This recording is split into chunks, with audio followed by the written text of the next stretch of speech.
Assalamualaikum and hello everyone. I am Hajira from Ilangai சமையல். நாம் இன்றைக்கி சமோசா ஷீட் அதுவும் வீட்டிலே சுலபமாக எப்படி பண்ணி எடுக்கிறதுன்னு சொல்லி வாங்க பார்க்கலாம். இது பண்ணதுக்காக வேண்டிய கோதுமை மா 2 கப் சேர்த்துக்கொள்ளுங்க. இதோட 1 டீஸ்பூன் உப்பு அண்ட் ஆறின சூடு தண்ணி ஒரு நகைச்சூட்டளவு இருக்க வேணும், இளஞ்சூடாக. இப்போ இதை நாங்கள் கொஞ்சம் கொஞ்சம் சேர்த்து நல்லா சாஃப்டாக பிசைஞ்சு எடுத்துக்கொள்ள வேணும்.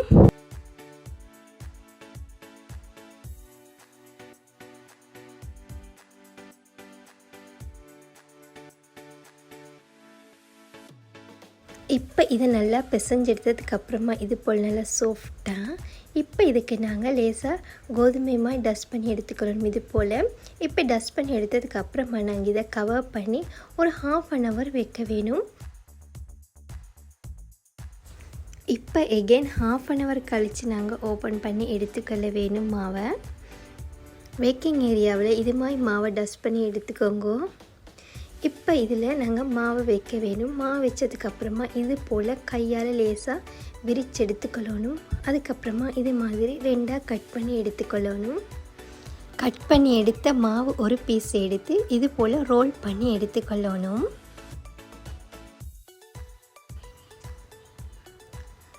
இப்போ ரோல் பண்ணி எடுத்ததை ஒரே அளவாக இது மாதிரி குட்டி குட்டி பீசஸாக கட் பண்ணி எடுத்துக்கொள்ள வேணும்.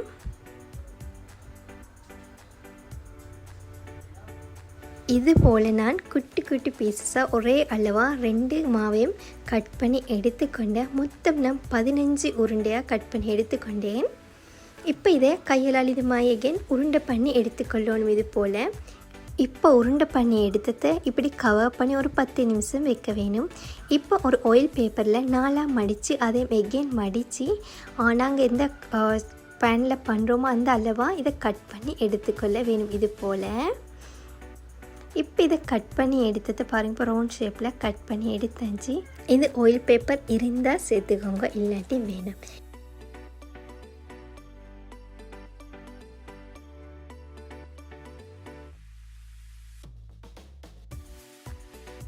இப்போ எகெயின் 10 நிமிஷம் கழித்து இப்போ ஒரு உருண்டை எடுத்து இப்போ மாவு டஸ்ட் பண்ணி வச்சுருக்கோம். இப்போ 2 சைடுக்கும் மாவு சேர்த்துக்கணும். இது போல் இதெல்லாம் சேர்த்துனதுக்கு அப்புறமா நாங்கள் இப்போ ரோலிங் பின்னால் விரித்து எடுத்துக்கொள்ளணும்.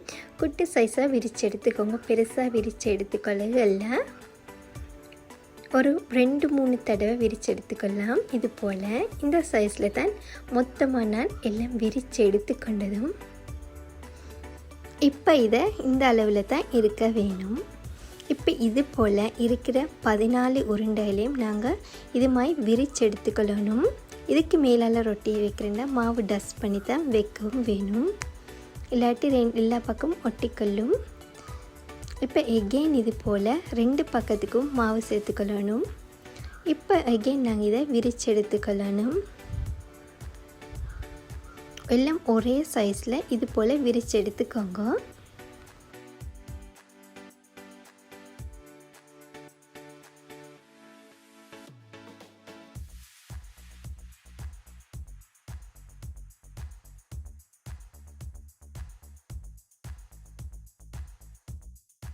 கட் பண்ணி எடுத்த ஆயில் பேப்பருக்கு நாங்கள் மாவு டஸ்ட் பண்ணணும். இது போல் மாவு டஸ்ட் பண்ணதுக்கு அப்புறமா நாங்கள் விரித்து வச்சுருக்கோம் ரொட்டி ஒன்றை எடுத்து இது போல் வைக்க வேணும். எகெயின் இதுக்கு மேலால் நாங்கள் ஆயில் இது போல் அப்ளை பண்ணி எடுத்துக்கொள்ளணும். இப்படி ஆயில் அப்ளை பண்ணதில் நாங்கள் ரொட்டியை சுட்டு எடுக்கும்போது எங்களுக்கு குயிக்காக ரிமூவ் பண்ணி எடுத்துக்கொள்ளணும். கோதுமை மாவும் சேர்த்துக்கொள்ளணும். இந்த மாதிரி டஸ்ட் பண்ணதுக்கப்புறமா எகெயின் இன்னும் ஒரு விரித்து எடுத்த ரொட்டியை சேர்த்துக்கொள்ளுங்க. அதுக்கும் ஃபஸ்ட்டுக்கு பண்ணது மாதிரியே ஆயில் அப்ளை பண்ணி அதுக்கப்புறமா நாங்கள் கோதுமை மாவு டஸ்ட் பண்ணி எடுத்துக்கொள்ளணும். விரிச்செடுத்த ரொட்டி மா 15 இதுக்கு நான் சேர்க்கலை, 7 அடுத்ததுக்கு நாங்கள் 8 மாதிரி தான் சேர்த்து பண்ணி எடுத்துக்கொண்டேன். மொத்தமாக சேர்த்தவங்களுக்கு ரிமூவ் பண்ண கொஞ்சம் கஷ்டமாக இருக்கும். இப்படி பண்ணதால் குயிக்காக ரிமூவ் பண்ணி எடுத்துக்கொள்ளவும் மேலும்.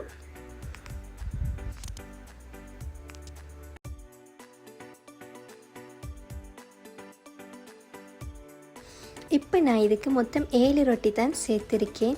இப்போ எல்லாம் சேர்த்துனதுக்கு அப்புறமா இதுக்கு மேலால் நாங்கள் ஆயில் பேப்பர் சேர்த்துக்கலாம்னு சேர்த்துனதுக்கு அப்புறமா இது போல் லேசாக இந்த மாதிரி விரித்து எடுத்துக்கோங்க. டிரெக்டாக நாங்கள் பெருசாக வீசி எடுத்துக்கொள்ளையில் எகெயின் இதை நாங்கள் வந்து இது மாதிரி திருப்பி விட்டு இதே விரித்து எடுத்துக்கொள்ளணும்.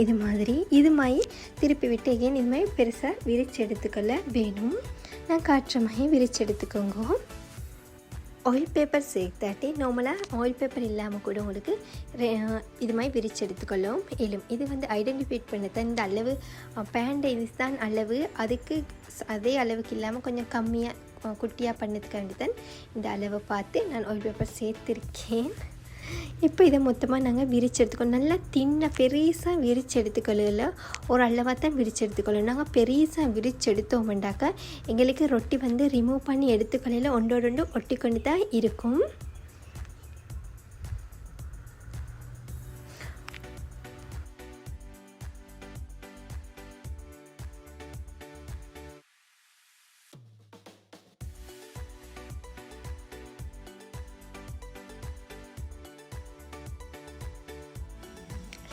இப்போ பாருங்கள், ஃபுல்லாக நான் ரவுண்ட் ஷேப்பாக விரித்து எடுத்துக்கொண்டேன்.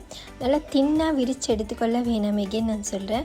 ஃபுல்லாக தின்னாக விரித்தோம்னா எல்லாமே சப்பையாக போய்த்துரும், மொத்தமாக எங்களுக்கு கிடைக்காது ஒழுங்காக ஷீட்டாக ஃபுல்லாக எங்களுக்கு. இப்போ விரித்து எடுத்தது நாங்கள் இப்போ நல்லா கல் சூடானதுன்னு நாங்கள் இப்போ கல்லில் சேர்த்துக்கொள்ளணும்.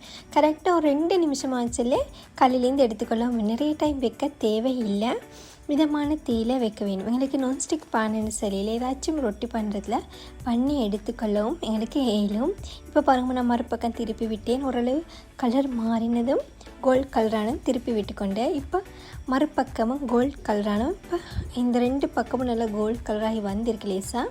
இப்போ 2 பக்கம் இது போல் கோல்ட் கலராகி வந்து நாங்கள் ஸ்டவ்லேருந்து எடுத்துக்கொள்ளணும். எடுத்தது நாங்கள் இது ஆற வைக்கக்கூடாது. அந்த சூடு இருக்கும்போது வந்து நாங்கள் இது போல் அழகாக ரிமூவ் பண்ணி எடுத்துக்கொள்ள வேணும். அந்த சூடோடு இருக்கும்போது தான் எங்களுக்கு குயிக்காக ரிமூவ் பண்ணி எடுத்துக்கொள்ள இயலும். ஆற எங்களுக்கு வந்து ரிமூவ் பண்ண கொஞ்சம் கஷ்டமாக தான் இருக்கும். இப்படி ரிமூவ் பண்ணும்போது வந்து நாங்கள் குயிக்காக அவசரமாக ரிமூவ் பண்ணக்கூடாது, மெதுவாக இதுதான் ரிமூவ் பண்ணணும். நாங்கள் குயிக்காக ரிமூவ் பண்ணோம்னா எங்களோட ரொட்டி வந்து பிஞ்சு வரதுக்கு சான்சஸ் இருக்குது. இந்த ரொட்டியோட ஓரம் பக்கத்தால் தான் நாங்கள் ரிமூவ் பண்ணி எடுத்துக்கொள்ள வேணும். இது போல் ஒவ்வொன்றையும் அழகாக நீங்கள் ரிமூவ் பண்ணி எடுத்துக்கோங்க. இப்போ பாருங்கள், ரொம்ப சூப்பராக இருக்குது, ஒவ்வொன்றும் ஒட்டாமல் இருக்குது. விரித்து வச்சுருந்த ரொட்டி மாவை எகெயின் நான் இதே போல் பண்ணி எடுத்துக்கிட்ட மீதி இருந்ததே மொத்தமாக 15 ரொட்டி கிடைச்சது. அதை 2ஆக கட் பண்ணி 30 எனக்கு சமோசா ஷீட் கிடைச்சது மொத்தம். இன்ஷா அல்லாஹ் அடுத்த வீடியோவில் நாங்கள் சமோசாக்கு எப்படி ஃபில்லிங் பண்ணுற, எப்படி ஷேப்பாக மடிக்கிற அண்ட் எப்படி ஃப்ரை பண்ணுற முறுமுரண்டு ஸ்டெப் பை ஸ்டெப் ஆகிக்கும் மிஸ் பண்ணாமல் பாருங்கள். இப்போ தான் என் சேனலை பார்க்குறேன்னா மறக்காமல் சப்ஸ்கிரைபும் பண்ணி விடுங்க. ரமலான் மாதத்தில் நிறைய நேரம் போகாமல் குயிக்காக பண்ண ரெசிபீஸ் இனி இன்ஷா அல்லாஹ் இந்த வீடியோவில் சேனலில் வந்து கொண்டே இருக்கும். மிஸ் பண்ணாமல் பாருங்கள். அண்ட் இந்த வீடியோ உங்களுக்கு பிடிச்சிருக்கா நம்பரும் பிடிச்சிருந்தால் லைக் பண்ணுங்கள் அண்ட் உங்கள் ஃப்ரெண்ட்ஸும் ஃபேமிலிக்கு ஷேர் பண்ணுங்கள். ட்ரை பண்ணி பார்த்து எப்படி இருந்ததுன்னு மறக்காமல் கமெண்ட் பண்ணுங்கள். டேக் கேர், பாய்.